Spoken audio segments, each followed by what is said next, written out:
기도하겠습니다. 하나님, 오늘 마태복음 1장입니다. 저희 진리로 인도하여 주시고, 저희 진리 깨달았을 때 메뚜기처럼 나가서 외치는 것 두려워하지 않고 저희가 나가서 외칠 수 있도록 허락하여 주시옵소서. 예수 그리스도 이름으로 기도드렸습니다. 아멘.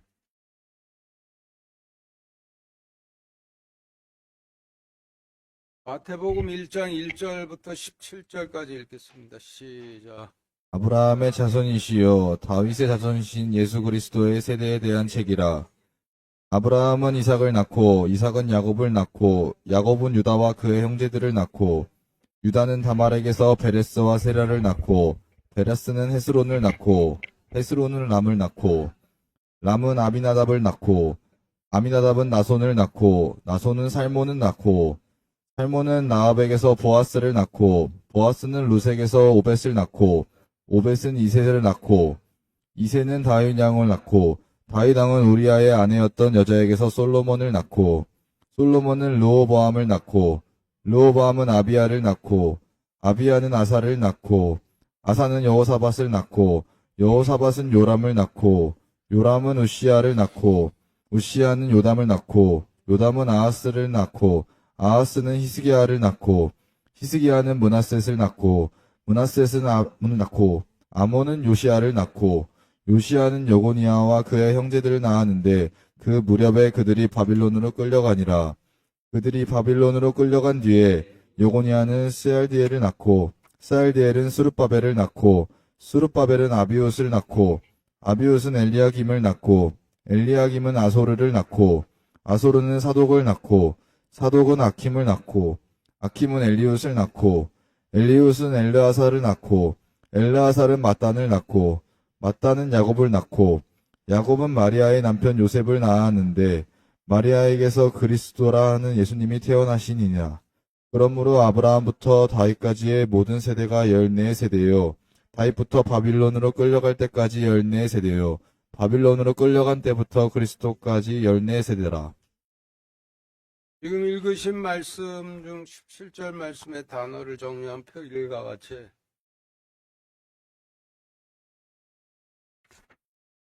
아브라함부터 다윗까지의 모든 세대는 길가에 씨를 뿌리시던 성막 시대에 속한 모든 세대를 의미하고, 다윗부터 바빌론으로 끌려갈 때는 바위 위에 씨를 뿌리시던 돌로 된 성전 시대에 속한 세대를 의미하고, 바빌론으로 끌려간 때부터 그리스도까지는 가시밭에 씨를 뿌리시던 율법 시대에 속한 세대를 의미하고, 14세대에서 14은 10과 4로 이루어진 숫자로 성경에서 숫자 10은 하나님의 사랑이신 십계명을 상징하고 숫자 4는 광야 생활을 상징하니 14세대는 하나님께서 하나님의 사랑이신 십계명으로 광야 생활을 인도하신 세대들을 의미하겠죠. 따라서 17절 말씀은 표 2와 같이 그러므로 아브라함부터 다윗까지의 길가에 씨를 뿌리시던 성막시대의 모든 세대가 하나님께서 십계명의 사랑으로 광야 생활을 인도하신 세대요. 다윗부터 바빌론으로 끌려갈 때까지 바위 위에 씨를 뿌리시던 돌로 된 성전 시대의 세대가 하나님께서 십계명의 사랑으로 광야 생활을 인도하신 세대요. 바빌론으로부터 끌려간 때부터 그리스도까지 가시밭에 씨를 뿌리시던 율법 시대의 세대가 하나님께서 십계명의 사랑으로 광야 생활을 인도하신 세대라로 정리되는데, 성경에서 구약 세대를 어떻게 나누시고 하나님 백성을 어떻게 정의하시는지를 설명하시는 말씀으로 전 구약 시대는 위와 같이 세 시대로 나누며 각 시대마다 하나님께서 십계명의 사랑으로 이끌어 주신 광야 생활을 통과한 세대들이 하나님의 백성들이라 라는 의미죠. 8절 19절 읽겠습니다. 시작. 이제 예수 그리스도의 태어나심은 이러하니라.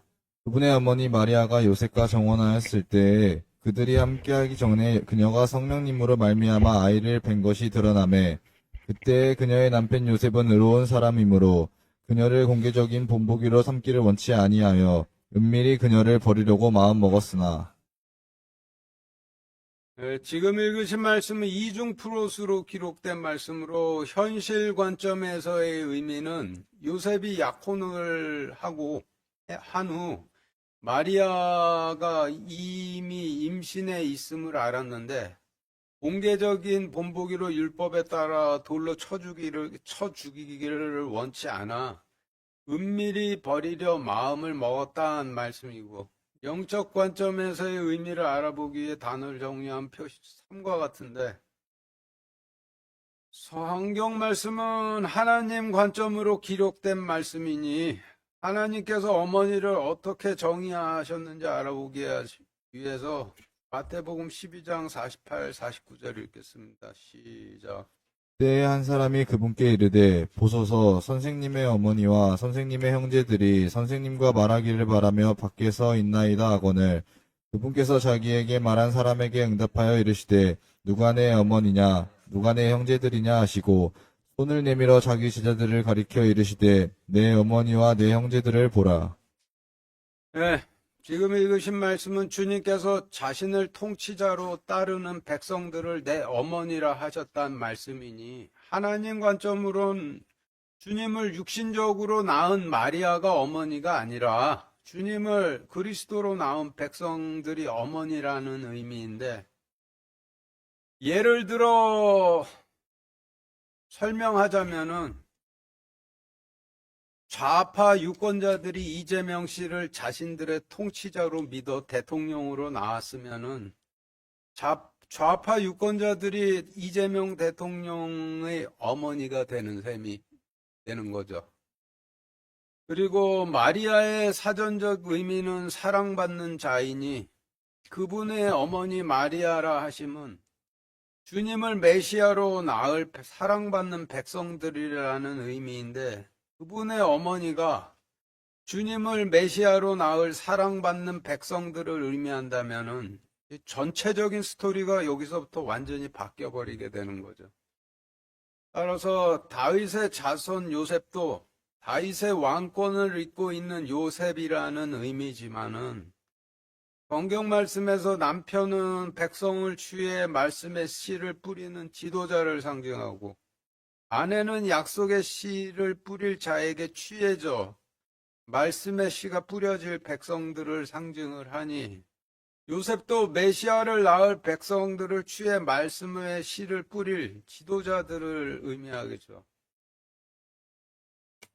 신약시대의 신교는 신약시대의 바위 위에 씨를 뿌리시던 중세시대에 등장해 성례만을 중시하고 백성들에게 말씀을 전하지 않는 구교의 배교와 부패를 꾸짖으며 말씀을 번역해 일반 대중들에게 전해 말씀을 삶 속에 적용하며 사는 말씀적인 삶을 추구하다 분리해 성례를 중시하는 구교와 말씀을 중시하는 신교의 구도로 이렇게 분리가 되었죠.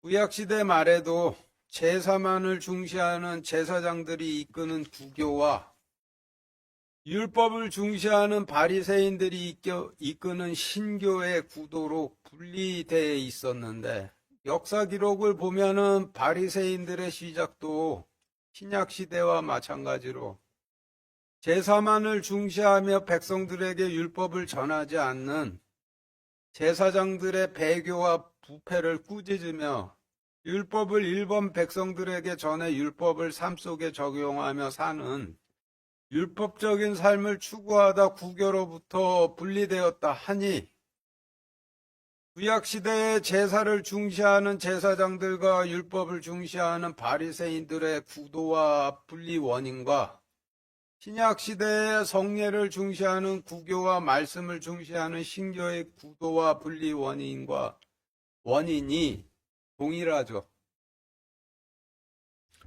그런데 구약시대의 마지막 때엔 제사장들이건 바리새인들이건 양쪽 다 말씀의 씨를 뿌리지를 않았으니 백성들을 취해 율법의 씨를 뿌리려 했던 요셉이라 하심은 구약시대의 신교에 속한 자들이기는 하되 제사장들이 이끄는 구교로부터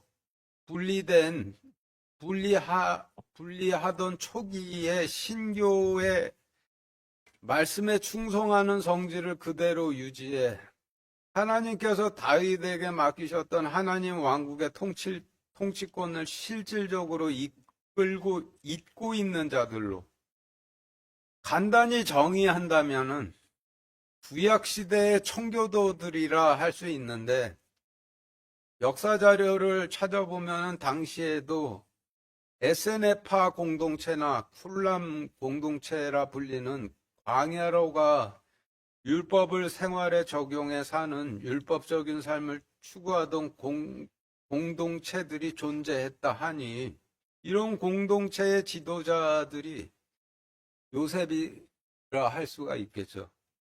따라서 요셉과 정혼하였을 때라고 하시면 다윗의 왕권을 잇고 있는 신교자들에게 취해져 율법의 씨가 뿌려지게 되었을 때라는 의미가 되고 그녀는 그 백성들을 의미하고 처녀가 성령님으로 말미암아 아이를 배었다 하심이 어떤 의미인지 알아보기에 출애굽기 2장 23절부터 25절 읽겠습니다. 시작. 시간이 흐른 뒤에 그 이집트 왕은 죽었고 이스라엘 자손은 노예 생활로 인하여 탄식하며 부르짖으니 노예 생활로 인하여 부르짖는 그들의 소리가 올라와 하나님께 이르니라. 하나님께서 그들이 씨름하는 것을 듣고 하나님께서 아브라함과 아삭과 야곱과 맺은 자신의 언약을 기억하사 하나님께서 이스라엘 자손을 바라보시고 하나님께서 그들에게 관심을 가지시니라. 지금 읽으신 말씀을 통해 볼 때 처녀가 성령님으로 아이를 배웠다 하시면 애굽 시대의 마지막 때 노예 생활을 하던 이스라엘 백성들이 이로써 하나님을 구하기 시작해 하나님께서 임하셨듯이 구약 시대의 마지막 때에 노예 생활을 하던 이스라엘 백성들이 비로소 메시아를 구하기 시작해 하나님께서 육신으로 임하시게 되었는데 메시아에 대한 성경 말씀의 씨를 뿌려줘야 그 열매로 메시아의 초림을 믿어 낳게 되는 것이죠. 그런데 제사장들과 바리새인들이 성경에 기록된 메시아에 대한 약속의 씨를 뿌려주지도 않은 백성들 사이에서 어느 날인가부터 메시아를 구하면 메시아의 초림을 믿는 현상이 나타나기 시작했다면 이와 같은 현상이 약속의 씨를 뿌려주지 않은 처녀인 백성들이 태를 한 것이 되는 것이죠. 1947년 쿰란 지역의 사해동굴에서 발견된 사해 문서나 로마 역사학자 타키투스 수에토니우스의 기록에 의하면은 기원전 1세기경부터 유대왕국 백성들 사이에서 메시아의 초림을 믿는 현상이 나타났다라고 합니다.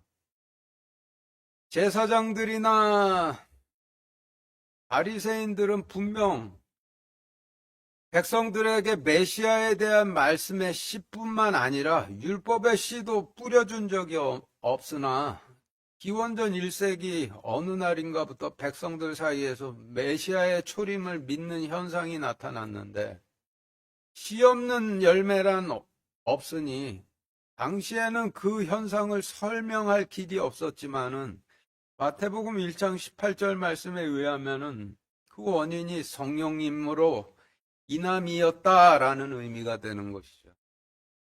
그리고 그녀를 공개적인 본보기로 삼기를 원치 아니하여 은밀히 그녀를 버리려고 마음먹었으나 라고 하시면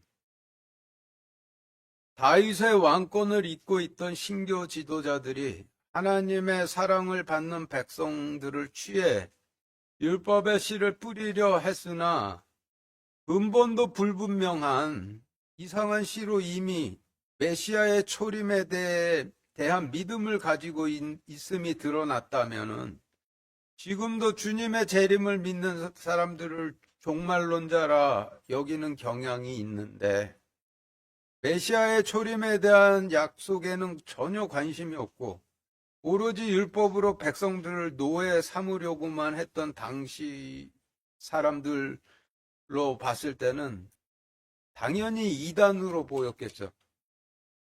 그러나 다윗의 왕권을 잇고 있던 신교 지도자들은 의로운 자들이라 율법으로 공개적으로 재판을 통해 이단이라 정죄하기를 원치 아니하여 은밀히 그 백성들을 버리려고 마음먹었다라는 의미로 정리가 되죠. 따라서 18, 19절 말씀의 영적인 의미는 표 4와 같이 이제 예수 그리스도의 태어나심은 이러하니라. 메시아의 초림을 믿어 나을 백성들이 다윗의 왕권을 잇고 있는 구약시대 신교 지도자들에게 취해져 약속의 씨가 뿌려지게 되었을 때 그들이 함께 하기 전에 그 백성들이 성령님으로 말미암아 이미 메시아의 초림을 믿는 믿음이 있는 것이 드러나매 그때 그 백성들을 취해 약속의 씨를 뿌리려 했던 다윗의 왕권을 계승하고 있던 구약시대 신교 지도자들은 의로운 자들이므로 그 백성들을 공개적인 재판을 통해 이단이라 정죄하기를 원치 아니하여 은밀히 그 백성들을 버리려고 마음먹었으나로 정리되는데 주님께서 육신으로 임하시기 전 애굽시대의 마지막 때에 이스라엘 백성들이 비로소 하나님을 구했던 것처럼 구약시대의 마지막 때인 기원전 1세기경부터 이스라엘 백성들이 비로소 하나님의 구원이신 메시아를 구하며 초림을 믿는 현상이 나타났는데 그 현상은 성령님으로 인함이었다라고 설명을 해주시는 말씀이 되죠. 20절부터 23절까지 읽겠습니다. 시작. 그가 이 일들을 생각할 때 보라 주의 천사가 꿈에 그에게 나타나 이르되 너 다윗의 자손 요셉아 내 아내 마리아 데려오는 것을 두려워하지 말라. 그녀 안에 수태된 이는 성령님으로 말미암았느니라. 그녀가 아들을 낳으리니 너는 그의 이름을 예수라 하라. 이는 그가 자기 백성을 그들의 죄에 구원할 것이기 때문이나 하니라. 이제 이 모든 일이 일어난 것은 주에 관하여 대언자를 통해 말씀하신 것을 성취하려 하심이라. 이르시되 보라 처녀가 아이를 베어 아들을 낳을 것이요 그들이 그의 이름을 임마누엘이라 하리라 하셨으니 이것은 번역하면 우리와 함께 계시는 하나님이라는 뜻이라. 지금 읽으신 말씀을 현실 관점에서 보면은 요셉이 어떻게 처녀가 아이를 뵌 게 어떻게 이런 일이 일어날 수 있을까 곰곰이 생각하고 있을 때 꿈에 천사가 나타나 마리아가 수태한 것은 성령님으로 인함이고 그 목적은 이사야서 7장 14절 말씀을 성취하시기 위함이니 마리아 데려오기를 두려워 말라라고 하셨다는 의미이고 영적 관점에서의 의미를 알아보기에 단어를 정리한 표 5와 같은데 성경에서 잠은 꿈을 안 꾸고 완벽한 어둠 속에 잠들어 있는 상태를 의미하고 잠을 자던 도중 꿈을 꾼다 하시면 완전한 어둠 가운데 잠들어 있던 중 빛을 만남을 의미하고 잠에서 깨어난다 하시면 어둠 가운데 빛을 만나 빛의 인도로 빛 가운데로 깨어남을 의미하고 천사는 어둠 가운데 있을 때 꿈으로 임하는 존재로 곧 깨달음으로 임하는 존재로 설명이 되는데 현실적인 의미와는 완전히 다르죠. 마태복음 1장 19절, 25장 5절 읽겠습니다. 시작.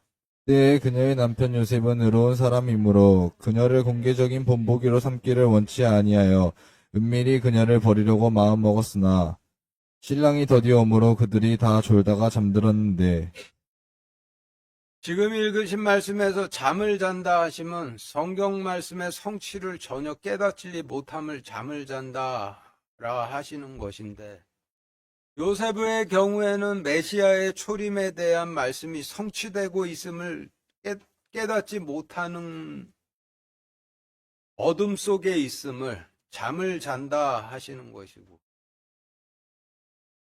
어리석은 다섯 처녀와 지혜로운 다섯 처녀의 경우에는 메시아의 재림에 관한 말씀이 성취되고 있음을 깨닫지 못하는 어둠 속에 있음을 잠을 잔다라고 하시는 것이죠. 이어서 꿈의 의미에 대해 알아보기 위해 마태복음 1장 20절, 21절, 25장 6절 이어서 읽겠습니다. 시작. 보라, 주의 천사가 꿈에 그에게 나타나 이르되 너 다윗의 자손 요셉아, 내 아내 마리아 데려오는 것을 두려워하지 말라. 그녀 안에 수태된 이는 성령님으로 말미암았느니라. 이제 이 모든 일이 일어난 것은 주에 관하여 대언자를 통해 말씀하신 것을 성취하려 하심이라.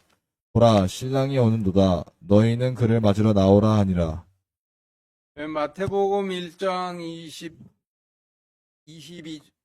22절 말씀에서나 마태복음 25장 6절 말씀에서나 보라 하시면 완전한 어둠 속에서 잠을 자고 있을 때 말씀을 보라 라는 의미로, 마태복음 1장 22절 말씀에서 꿈은 메시아의 초림에 대한 말씀의 성취를 깨닫지 못하는 어둠 속에 있는 자들에게 보라 하시는 메시아의 초림에 대한 말씀이고, 마태복음 25장 6절 말씀에서의 꿈은 메시아의 재림에 관한 말씀의 성취를 깨닫지 못하는 어둠 속에 있는 자들에게 보라 하시는 메시아의 재림에 대한 말씀이 되겠죠. 창세기 41장 25절 읽겠습니다. 시작. 요셉이 파라오에게 이르되 파라오의 꿈은 하나이니이다. 하나님께서 친히 하시고자 하는 일을 파라오께 보이셨나이다. 네, 지금 읽으신 말씀도 꿈을 정의하시는 말씀인데, 꿈은 하나님께서 친히 이루시고자 하시는 일로, 하나님께서 친히 성취하시고자 하시는 일들은 성경 기록이죠. 따라서 꿈은 성경 말씀이 되겠죠. 이어서 천사에 대해서 알아보기에 마태복음 1장 20절, 25장 6절 읽겠습니다. 시작. 그가 이 일들을 생각할 때에 보라, 주의 천사가 꿈에 그에게 나타내니 이르되 한밤중에 외치는 소리가 나되. 마태복음 1장 20절에서 천사는 완전한 어둠 가운데 잠들어 있을 때 메시아의 초림에 관한 말씀을 볼 때 깨닫도록 도움을 주는 존재이고, 마태복음 25장 6절 말씀에서 천사는 완전한 어둠 가운데 잠들어 있을 때 메시아의 재림에 관한 말씀을 듣고 깨달을 수 있도록 도와주는 존재이죠. 따라서 천사는 천국에 거하는 존재일 수도 있고 땅에 거하는 존재일 수도 있는데, 핵심은 말씀이 성취되고 있음을 깨닫게 해주는 존재가 되겠죠.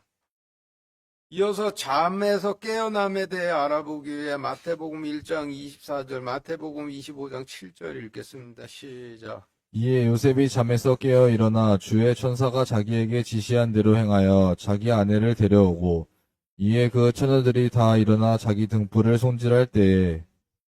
마태복음 1장 24절이나 마태복음 25장 7절이나 잠에서 깨어난다 하시면 현실 속에서 일어나는 현상이 말씀의 성취임을 완전히 깨달음을 의미하죠.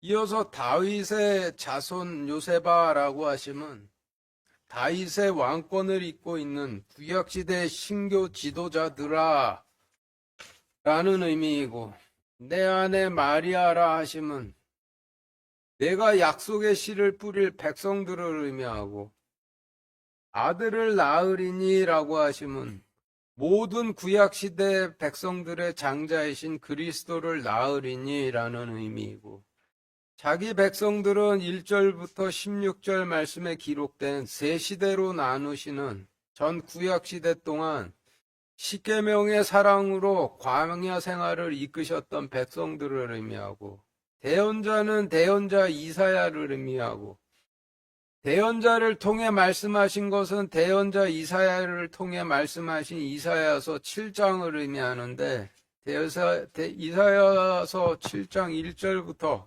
25절까지 읽겠습니다. 시작. 우시야의 손자여 요담의 아들인 유다왕 아하스의 시대에 시드리아 왕 르신과 이스라엘 왕 르말라의 아들 베가가 예루살렘을 향해 올라와 예루살렘과 전쟁을 하였으나 능히 이기지 못하니라. 어떤 이가 다윗의 집에 고하여 이르되 시리아가 에브라임과 동맹을 맺었다 하므로 왕의 마음과 그의 백성의 마음이 숲의 나무가 바람에 흔들리는 것 같이 흔들리니라. 주께서 또다시 아하스에게 말씀하여 이르시되 너를 위해 주 내 하나님의 한 표적을 구하되 깊은 곳에서든지 위로 높은 곳에서든지 그것을 구하라 하셨으나 아하스가 이르되 나는 구하지도 아니하겠으며 주를 시험하지도 아니하겠나이다 하매 그가 이르되 오 다윗의 집이여 이제 너희는 들을지어다. 너희가 사람들을 지치게 하는 것이 작은 일이기에 나의 하나님도 지치게 하려느라. 그러므로 주께서 친히 한 표적을 너희에게 주시리라. 보라 처녀가 수태하여 아들을 낳고 그의 이름을 임마누엘이라 하리라. 그가 버터와 꿀을 먹겠고 이로써 악을 거절하며 선을 택할 줄 알리니 이 아이가 악을 거절하고 선을 택할 줄 알기 전에 내가 몹시 싫어하는 그 땅이 자기의 두 왕에게 버림을 받으리라. 그래서 에브라임이 유다를 떠난 그날부터 임하지 않은 날들을 가져와 너와 내 백성과 내 아버지 집에 임하게 하시리니 곧 아시리아 왕이 오는 날이라. 그 날에 주께서 실소리를 내사 이집트의 강들의 맨 끝 지역에 있는 파리들과 아시리아 땅에 있는 벌들을 부르시리니 그것들이 와서 다같이 황폐한 골짜기들과 바위의 구멍들과 모든 가시나무와 모든 숲을 위에서 쉬리라. 또 그날에 주께서 세내어 온 삭도 곧 사람들과 아시리아의 왕으로 머리와 발의 털을 밀고 수염도 깎으시리라. 그날에는 한 사람이 어린 암소 한 마리와 양 두 마리를 기를 것이요. 그것들이 내는 젖이 풍성함으로 그가 버터를 먹으리라. 그 땅에 남은 자마다 버터와 꿀을 먹으리라. 그날에는 은천개의 가치가 있는 1000그루의 포도나무가 있던 곳마다 찔레와 가시가 자라는 곳이 되리라. 사람들이 화살과 활을 가지고 거기로 가리니 이는 온 땅이 찔레와 가시가 될 것이기 때문이라. 또 괭이로 갈아야 할 모든 작은 산에는 찔레와 가시들을 두려워하는 일이 임하지 아니할 것이요. 오히려 그곳은 소들을 풀어놓는 곳, 작은 가축들이 밟는 곳이 되리라 하니라. 네, 지금 읽으신 말씀의 단어를 정리한 표 5와 같이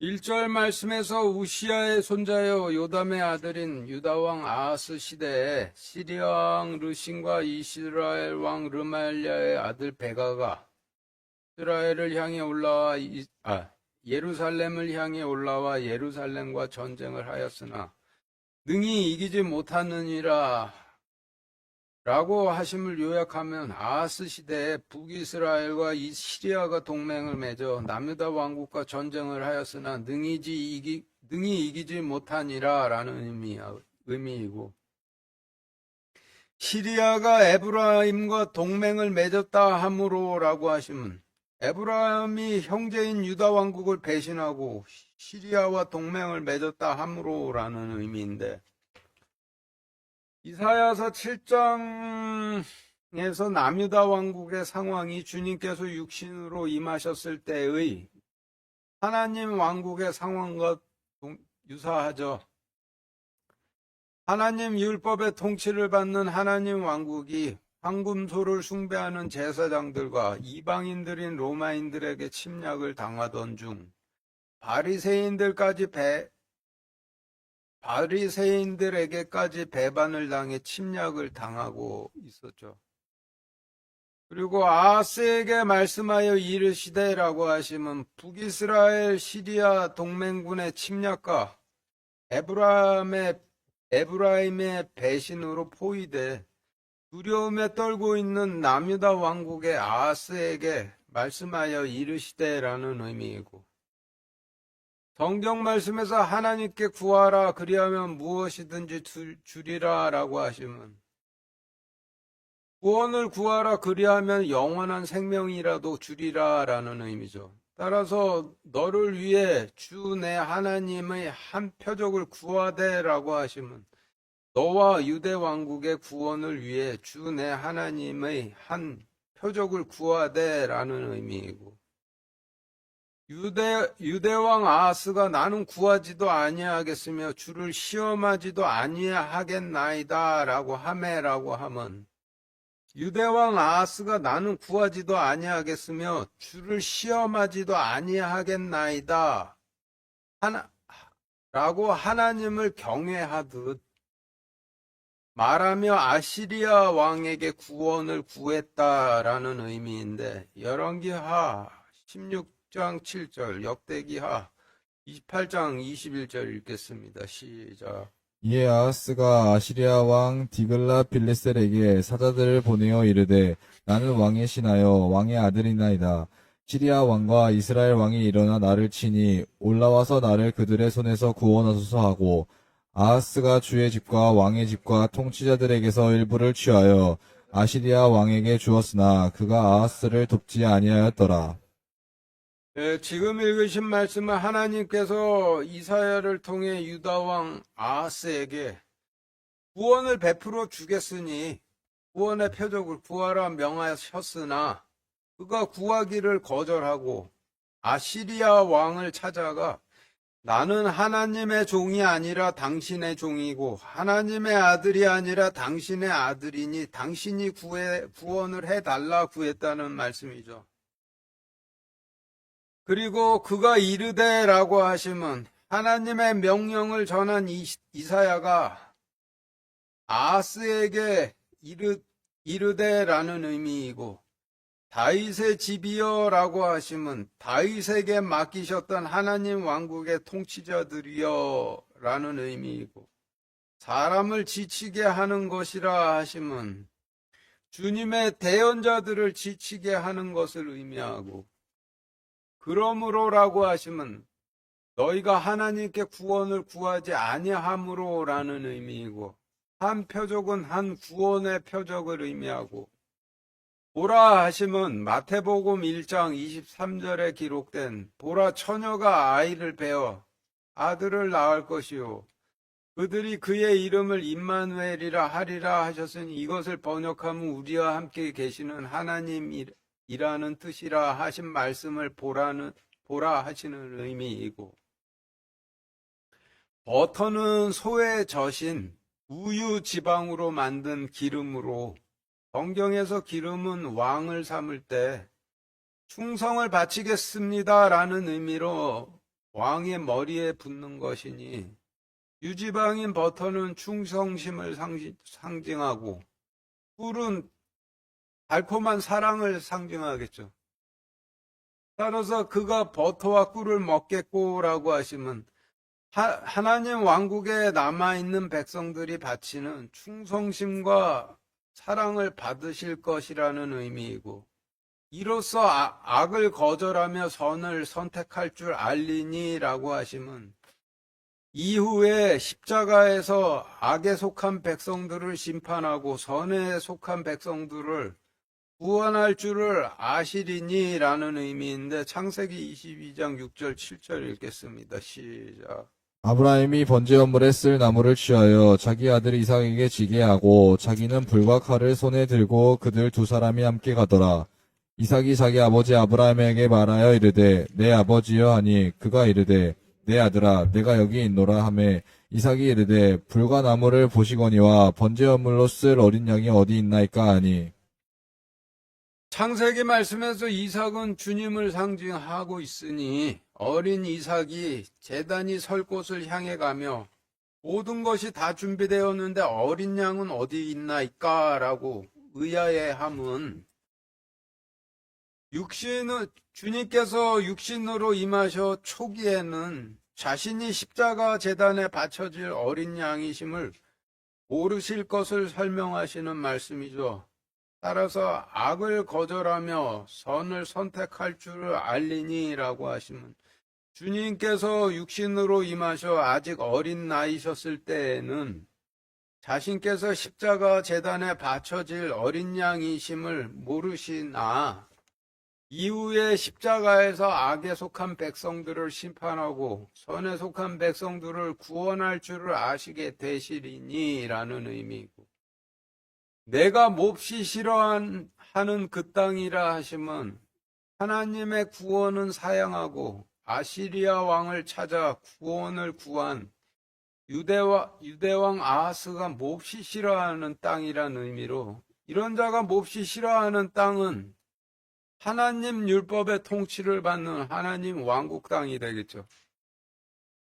그리고 그가 몹시 싫어하는 그 땅이 자기 두 왕에게 버림을 받으리라 하심은, 주님께서 육신으로 임하실 때에 유대왕 아하스가 몹시 싫어하던 하나님 율법의 통치를 받는 하나님 왕국이 헤롯 왕과 대제사장에게 버림을 받으리라라는 의미이고, 에브라함이 유다를 떠난 그날로부터 임하지 않은 날들이라 하심은 에브라함이 유다를 배신한 그날로부터 임하지 않은 심판의 날들을 의미하고, 너와 내 백성과 내 아버지 집에 임하게 하시리니라고 하시면 하나님 왕국 땅을 몹시 싫어하는 너와 네 백성과 네 아버지 성전에 임하게 하시리니라는 의미이고, 구름, 물, 얼음, 눈, 안개가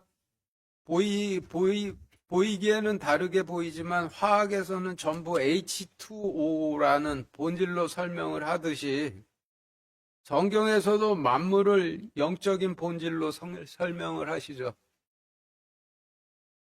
아시리아는 셈족 계열의 민족이 역사상 최초로 칼로 세운 제국이고, 주님께서 육신으로 임하셨을 때 로마는 라틴족들이 칼로 세운 제국으로, 육신적 관점으론 분명 서로 다르지만은 영적인 관점에서 본질로만 본다면은 양쪽 다 칼로 세워진 제국이죠.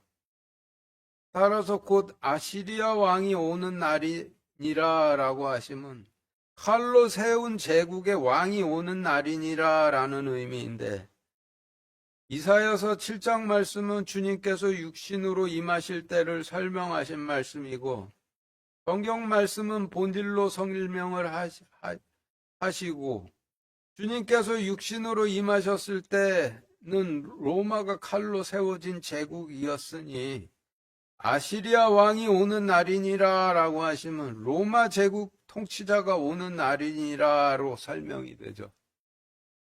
그리고 주께서 쉬소리를 내사라고 하시면 주님께서 검지손가락을 입에다 가져다 대시고 쉬소리를 내면서 조용히 하라라고 명령하신다는 의미인데, 누가복음 9장 21절, 마태복음 12장 19절 읽겠습니다. 시작.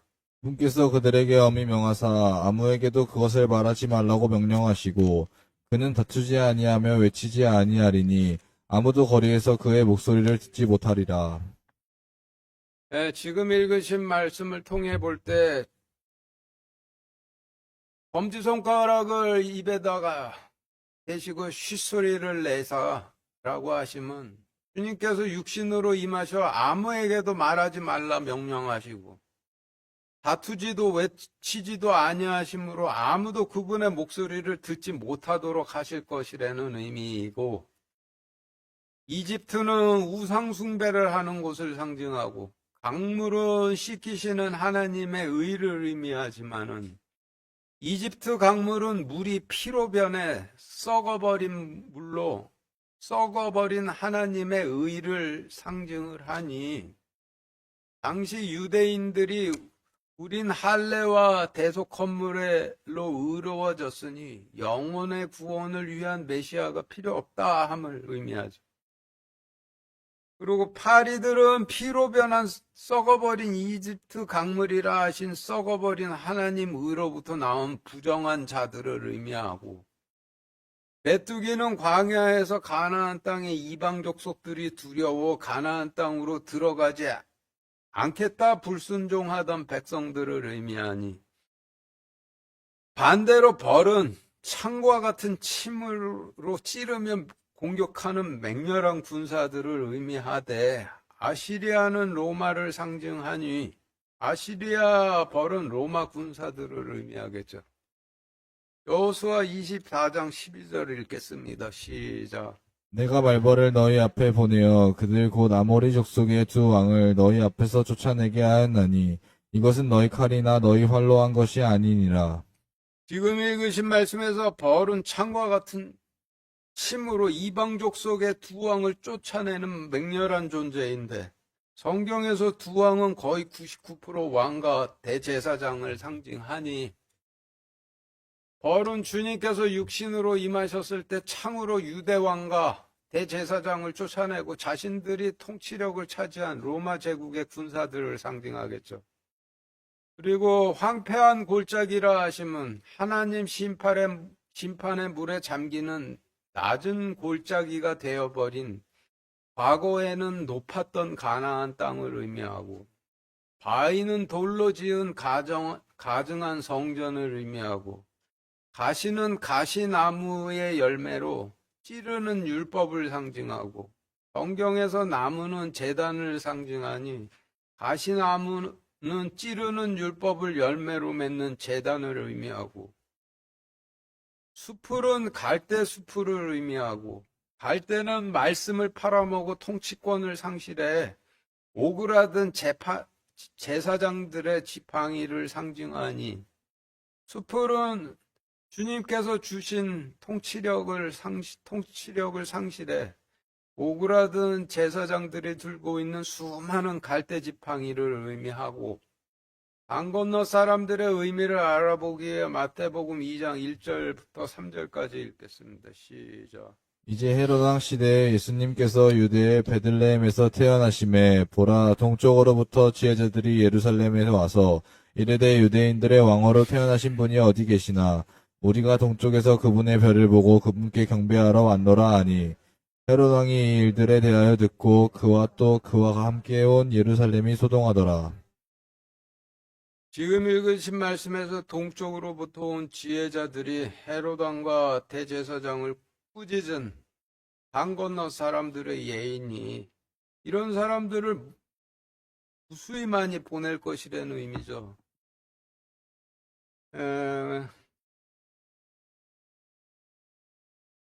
주니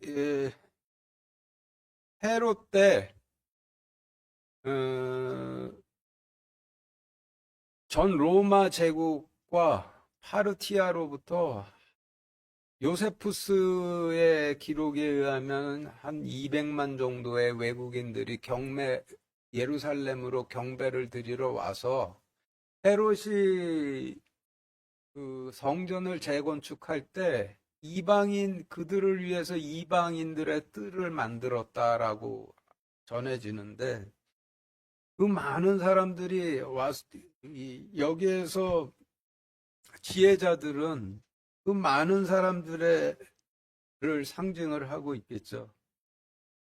그리고 아시리아 왕은 로마의 통치자를 의미하고 양털은 양의 흉측한 맨몸을 가리기 위한 것이듯이 머리털은 하늘에 계신 하나님께서 하늘에서 내려다 보실 때 보이는 죄악된 영혼의 민머리를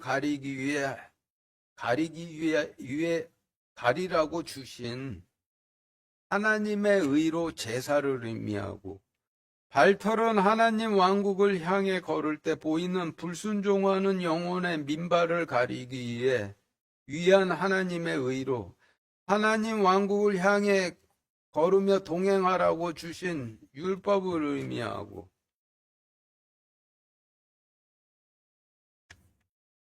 수염은 지성소에 들어가서 하나님을 얼굴로 대면하는 제사장의 죄악된 영혼의 민 얼굴을 가리라고 하나님께서 주신 하나님의 의로 레위기를 통해 주신 대제사장들에 관한 율법을 의미하니 머리와 발의 털을 밀고 수염도 깎으시리라 라고 하시면 죄악된 영혼을 다 드러내시리라 라고 하시는 의미가 되죠. 그리고 21절 말씀에서 한 사람은 그리스도 주님을 의미하고, 성경에서 손은 바다를 떠받치고 마음밭을 가는 제사장을 상징하고, 주님께서 육신으로 임하셨을 때 주님을 섬기던 제사장들은 제자들이었으니, 어린 암소 한 마리는 아직 거듭 태어나지 못해 씨를 뿌려 낳지 못하는 한때의 어린 제자들을 의미하고, 양 두 마리는 이스라엘의 길 잃은 양과 타국인 양을 의미하고, 젖은 여성들이 공급하는 아기들이 먹는 양식이고, 빵과 고기는 남성들이 공급하는 성인들이 먹는 양식인데, 성경에서 여자는 약속의 씨가 뿌려지는 백성들을 상징하고, 남자는 말씀의 씨를 뿌리는 지도자를 상징하니, 젖은 아직 말씀의 씨를 뿌릴 수 없는 백성들이 공급하는 양식이 되겠죠. 그리고 남은 자마다라고 하시면 하나님 율법의 통치를 받는 하나님 왕국의 남은 자마다라는 의미이고, 천은 길가에 씨를 뿌리시던 성막시대 하나님께서 베풀어 주신 십계명의 사랑, 바위 위에 씨를 뿌리시던 돌로 된 성전시대에 하나님께서 베풀어 주신 십계명의 사랑, 가시밭에 씨를 뿌리시던 율법시대에 하나님께서 베풀어 주신 사랑을 곱해서 된 숫자이니, 은 1000개의 가치는 세 시대 동안에 십계명의 사랑이 곱해진 가치를 의미하고, 1000그루의 포도나무는 세 시대 동안에 십계명의 사랑이 곱해진 포도를 열매로 맺어 즙을 바치던 제단을 의미하니, 은 1000개의 가치가 있는 1000그루의 포도나무가 있는 곳마다라고 하시면,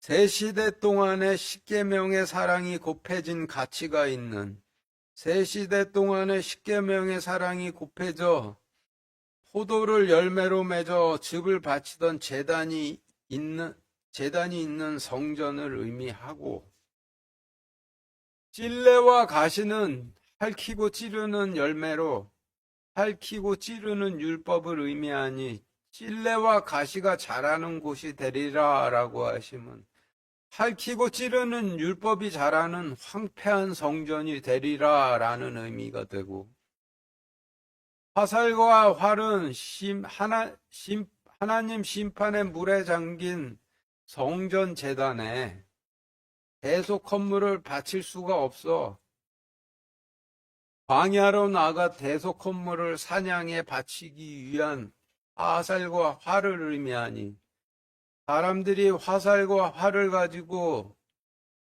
거기로 가리니라고 하시면, 사람들이 화살과 활을 가지고 대속 헌물을 사냥에 바치기 위해 갈릴리 광야로 가리니라는 의미이고, 온 땅이라 하시면 포도를 열매로 내던 온 가나안 땅을 의미하고, 모든 작은 산이라 하시면 모든 심판에 잠기지 않은 광야를 의미하니, 이사야서 7장 1절부터 25절 말씀 표 6과 같이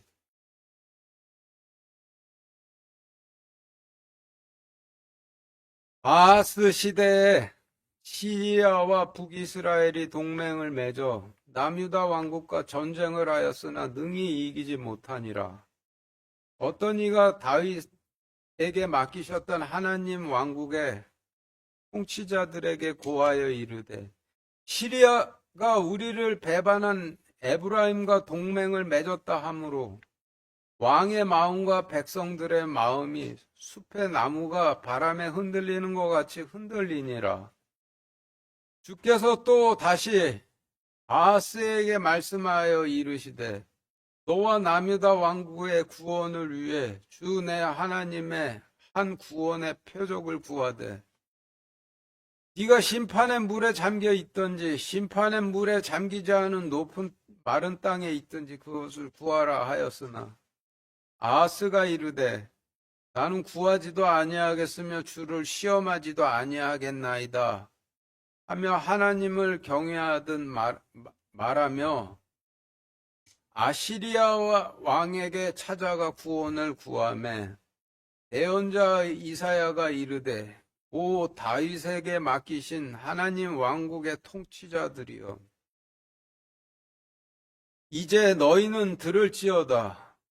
너희가 주님의 대언자들을 지치게 하는 것이 작은 일이기에 나의 하나님도 지치게 하려느냐. 너희가 구해야 할 구원을 구하지 아니하므로 주께서 친히 한 구원의 표적을 너희에게 주시리라. 마태복음 1장 23절 말씀을 보라. 처녀가 수태하여 아들을 낳고 그의 이름을 예수라 하리라. 그분께서 백성들이 바치는 사랑을 먹겠고 이로써 십자가에서 악에 속한 백성들을 심판하시고 선에 속한 백성들을 구원하실 줄을 알게 되시리니 어린 그리스도께서 십자가에서 악에 속한 백성들을 심판하고 선에 속한 백성들을 구원할 줄 아시게 되기 전에 네가 몹시 싫어하는 하나님 율법의 통치를 받는 하나님 왕국이 결국 유대 왕과 대제사장에게 버림을 받으리라. 주께서 에브라임이 유다를 배신하고 떠난 그날로부터 임하지 않은 심판의 날을 가져와 하나님 율법의 통치를 받는 하나님 왕국 땅을 몹시 싫어하는 너와 너의 백성과 너의 아버지 성전에 임하게 하시리니 칼로 세워진 제국 곧 로마 통치자가 오는 날이니라. 그날에 주께서 아무에게도 말하지 말라 명령하시고 우상숭배의 피로 변한 부패한 하나님의 의 맨 끝지역에 있는 부패시키는 제사장 바리새인들과 칼로 세워진 제국 곧 로마 땅에 있는 유대왕과 대제사장을 쫓아낼 군사들을 부르시리니 그들이 와서 다 같이 황폐한 심판의 물에 잠기는 낮은 골짜기가 된 과거 높았던 땅과 성전에 견고해야 되는 성전에 뚫린 구멍들과 모든 가시를 열매로 맺는 제단과 모든 통치권을 상실해 오그라든 제사장들의 갈대 지팡이들 숲을 위에서 군림하며 쉬리라. 또 그날에 주께서 새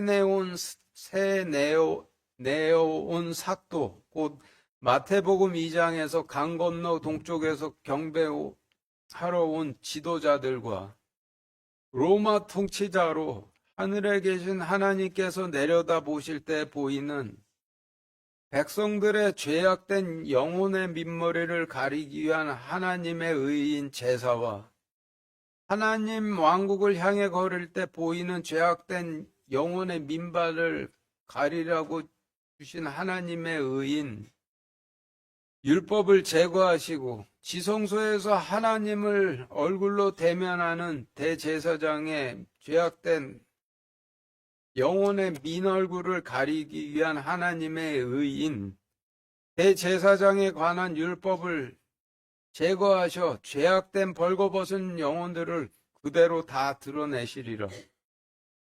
그날에는 그리스도께서 어린 제자들과 이스라엘의 길 잃은 양 타국인 양을 기를 것이요 그것들이 내는 양식이 풍성함으로 그리스도께서 그들의 충성심을 받으시리라.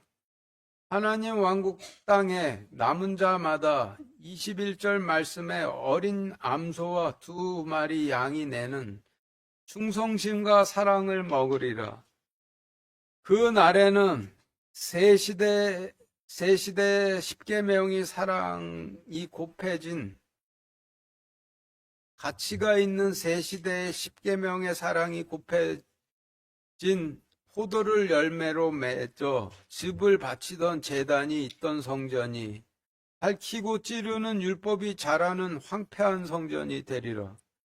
사람들이 성전 제단에 대속 헌물을 바칠 수 없어 대속 헌물을 사냥에 바치기 위해 화살과 활을 가지고 광야로 가리니 이는 포도를 열매로 내던 온 가나안 땅이 핥히고 찌르는 율법을 열매로 맺는 땅이 될 것이기 때문이라. 또 괭이로 갈아야 할 모든 광야에는 핥히고 찌르는 율법을 두려워할 일이 임하지 아니할 것이요.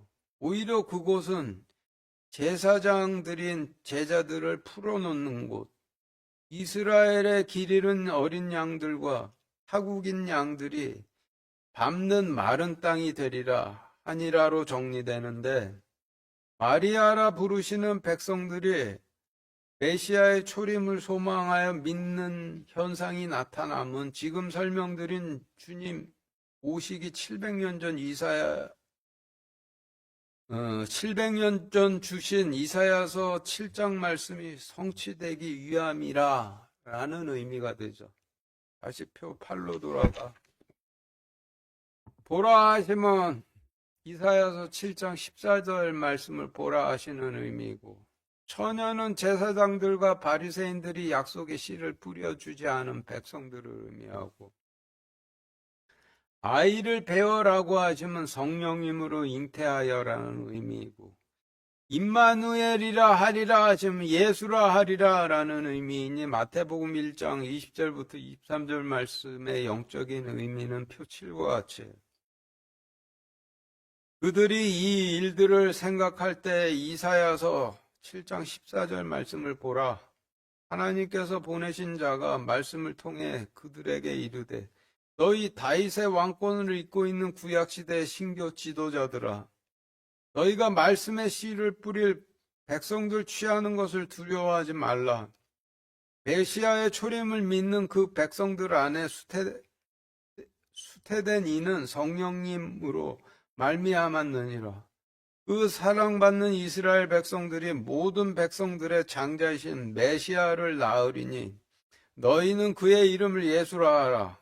이는 그가 자기 백성을 그들의 죄들에서 구원할 것이기 때문이라 하니라. 이제 이 모든 일이 일어난 것은 주에 관하여 대언자 이사야를 통해 말씀하신 이사야서 7장 말씀을 성취하려 하심이라. 이르되 마태복음 1장 20절 말씀과 이사야서 7장 14절 말씀을 보라. 제사장들과 바리새인들이 약속의 씨를 뿌리지 않은 백성들이 성령님의 씨로 메시아의 초림을 믿어 장자이신 메시아를 낳을 것이요, 그들이 그의 이름을 예수라 하리라 하셨으니 이것을 번역하면 우리와 함께 계시는 하나님이라는 뜻이라로 정리되는데, 주님께서 육신으로 임하시기 전 구약시대의 신교 지도자들이 하나님의 사랑을 받는 백성들을 취해 약속의 씨를 뿌리려 했더니 메시아에 대한 약속의 씨를 뿌려주지도 않은 백성들이 이미 메시아의 초림을 믿는 믿음을 가지고 있어. 이것이 도대체 어찌된 일이냐, 무슨 현상이냐 하며 곰곰이 생각할 때 하나님께서 말씀을 보라 명하시며 그 현상이 이사야서 7장 14절 말씀의 성취임을 알려주셔 그들이 깨닫게 됨을 설명하시는 말씀이 되죠. 24절 25절 읽겠습니다. 시작. 이에 요셉이 잠에서 깨어 일어나 주의 천사가 자기에게 지시한 대로 행하여 자기 아내를 데려오고 그녀가 그녀의 맏아들을 낳기까지 그녀를 알지 아니하다가 낳음에 그의 이름을 예수라 하니. 네, 지금 읽으신 말씀도 이중 플롯으로 기록된 말씀으로 현실적 의미는 기록된 그대로이고 영적인 의미를 알아보기 위해 단어를 정리한 표 8과 같이, 잠에서 깨어라고 하시면 백성들이 메시아의 초림을 믿는 현상이 이사야서 7장 14절 말씀의 성취임을 깨닫고라는 의미이고, 자기 안에는 자신들이 이 말씀의 씨를 뿌릴 메시아의 초림을 믿는 백성들을 의미하고, 맏아들은 전 구약시대 백성들의 장자이신 그리스도이시고, 알지 아니하다가라고 하심은 말씀의 씨를 뿌리지 아니하다가라는 의미이니 24, 25절 말씀의 영적 의미는 표 9와 같이 이에 구약시대 신교 지도자들이 약속의 씨를 뿌려주지 않은 백성들이 메시아의 초림을 믿는 현상이 이사야서 7장 14절 말씀의 성취임을 깨닫고 일어나 주의 천사가 자신들에게 깨닫도록 하신 대로 행하여 말씀의 씨를 뿌릴 메시아의 초림을 믿는 백성들을 취하고 그 백성들의 장자이신 메시아를 낳기까지 그 백성들에게 말씀의 씨를 뿌리지 아니하다가 장자이신 메시아를 낳음에 그의 이름을 예수라 하니라로 정리되는데, 영적인 의미는 주님께서 육신으로 임하실 당시 백성들을 설명하시는 의미가 되죠. 마태복음 1장에 관해서는 창세기에도 이미 기록을 해 놓으셨는데, 창세기 21장 1절부터 10절까지 읽겠습니다. 시작. 주께서 친히 말씀하신 대로 사라를 찾아오셨고 또 주께서 친히 이르신 대로 사라에게 행하셨으므로 사라가 수태하여 하나님께서 아브라함에게 말씀하신 그 정한 때에 늙은 나이에 아브라함에게 아들을 낳으니 아브라함이 자기에게 태어난 자기 아들 곧 사라가 자기에게 낳아준 아들의 이름을 이삭이라 하고 자기 아들 이삭이 태어난 지 8해가 되매 하나님께서 명령하신 대로 그에게 할례를 행하니라. 아브라함의 아들 이삭이 그에게 태어났을 때에 그는 100세더라.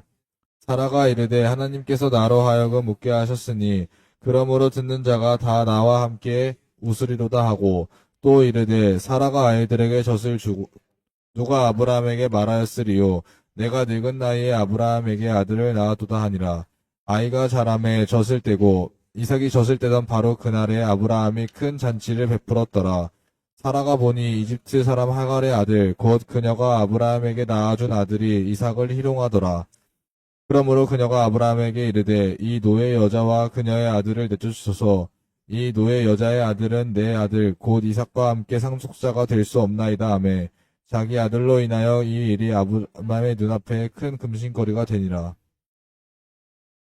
네, 지금 읽으신 말씀의 단어를 정리한 파일과 같이 주께서라고 하심이 마태복음에선 주의 천사께서이고 사라가 마태복음에선 마리아이고 친히 이르신 대로라고 하심이 마태복음에선 친히 요셉에게 이르신 대로이고 사라에게 행하셨으므로라고 하심이 마태복음에선 마리아에게 성령님으로 잉태케 하셨으므로이고 아브라함에게 말씀하신 대로라고 하시면 마태복음에선 요셉에게 꿈에서 말씀하신 대로이고 그 정하신 때라고 하심이 이사야 7장 14절 말씀으로 정하신 때이고 늙은 나이라고 하시면 구약시대가 끝나갈 마지막 때를 의미하고 아들은 모든 이스라엘 백성들의 장자이신 그리스도이시고 이삭은 예수 그리스도 주님을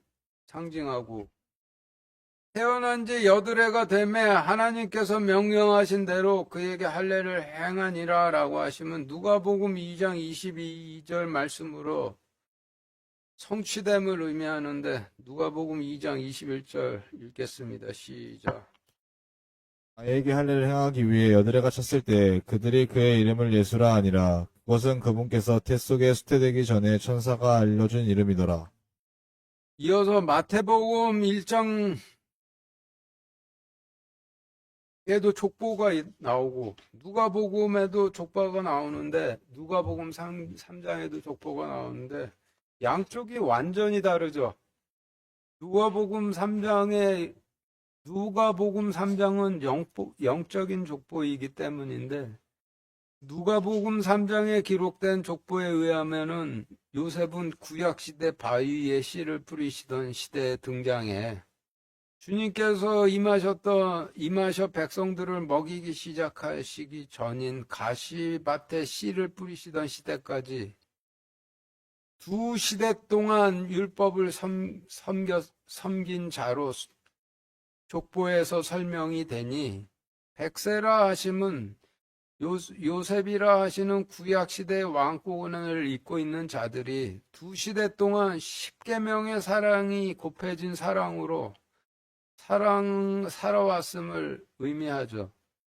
그리고 젖을 주겠다라고 하시면 백성들이 공급하는 양식을 바치겠다라는 의미이고, 이사야 7장을 기준으로 본다면은 버터와 꿀을 바치겠다라는 의미이고, 이집트 사람 하갈은 돈을 숭배하는 종의 성질을 가진 백성들을 상징하고, 하갈의 아들은 종의 성질을 가진 이스라엘 백성들이 낳은 약속의 씨를 뿌리는 유대 왕을 상징하고, 아들이 이삭을 희롱하더라 라고 하심은 말씀을 팔아먹은 유대 왕이 그리스도 주님을 희롱하다라는 의미이고, 노예 여자와 그의 아들은 종의 성질을 가진 유대 백성들과 그들이 낳은 유대 왕을 의미하고, 내쫓으소서라고 함은 하나님 왕국 바깥 어둠 속으로 내쫓으소서라는 의미이고, 이 일은 왕과 대제사 왕이 희롱하는 일을 의미하니, 창세기 21장 1절부터 11절 말씀은 표 9와 같이 주의 천사께서 친히 말씀하신 대로 마리아를 찾아오셨으므로 주의 천사께서 요셉에게 이르신 대로 마리아에게 성령님으로 잉태케 하셨으므로 마리아가 수태하여 하나님께서 요셉에게 꿈에서 말씀하신 대로 이사야서 7장 14절 말씀에서 정하신 때인 구약시대가 끝나갈 무렵에 요셉에게 장자이신 그리스도를 낳으니, 요셉이 자기에게 태어난 자기 장자이신 그리스도 곧 마리아가 자기에게 낳아준 장자 그리스도의 이름을 예수라 하고, 자기 장자이신 그리스도께서 태어난 지 8해가 되매 하나님께서 명령하신 대로 누가복음 2장 21절에서 그에게 할례를 행하니라. 요셉의 장자이신 그리스도께서 요셉에게 태어났을 때 요셉은 바위 위에 씨를 뿌리시던 성전 시대에 태어나 가시밭에 씨를 뿌리시는 시대에 이르렀더라. 마리아가 이르되 하나님께서 나로 하여금 웃게 하셨으니 그러므로 듣는 자가 다 나와 함께 웃으리로다 하고, 또 이르되 마리아가 아이들에게 젖을 주겠다고 누가 요셉에게 말하였으리요. 내가 구약 시대의 마지막 무렵에 요셉에게 약속의 메시아를 낳았도다 하니라. 어린 그리스도께서 자라심에 젖을 떼고 그리스도께서 백성들이 바치는 충성심과 사랑을 떼던 바로 그날에 요셉이 말씀에 큰 잔치를 베풀었더라. 마리아가 보니 돈을 숭배하는 유대 백성, 종의 성질을 가진 유대 백성들이 낳은 약속의 씨를 뿌리는 자, 곧 유대 백성들이 요셉에게 낳아준 말씀을 팔아먹은 유대 왕이 그리스도를 희롱하더라. 그러므로 마리아가 요셉에게 이르되 이 노예 백성들과 노예 백성들이 낳은 유다의 왕을 바깥 어두움 속으로 내쫓으소서. 이 노예 백성들이 낳은 유대 왕은 이스라엘의 장자 곧 그리스도와 함께 상속자가 될 수 없나이다 하매, 자기 장자이신 그리스도로 인하여 유대 왕이 희롱하는 일이 요셉의 눈앞에 큰 근심거리가 되니라로 정리되는데, 마태복음 말씀과 정확히 일치하고 그 영적인 의미는 오늘 설명드린 대로가 되겠죠. 마치겠습니다.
하나님, 오늘 그 마태복음 1장 말씀으로 아주 풍성한 잔치를 베풀어 주심을 감사드립니다. 이와 같은 큰 잔치를 베풀어 주셨음에도 그 이방 족속들을 두려워해서 나가서 싸우지 않겠다고 메뚜기처럼 두려워하지 않도록 하여 주시고, 들어가서 하나님의 말씀으로 싸우는 주님의 군사들 될 수 있도록 허락하여 주시고, 예수 그리스도 이름으로 기도드렸습니다. 네.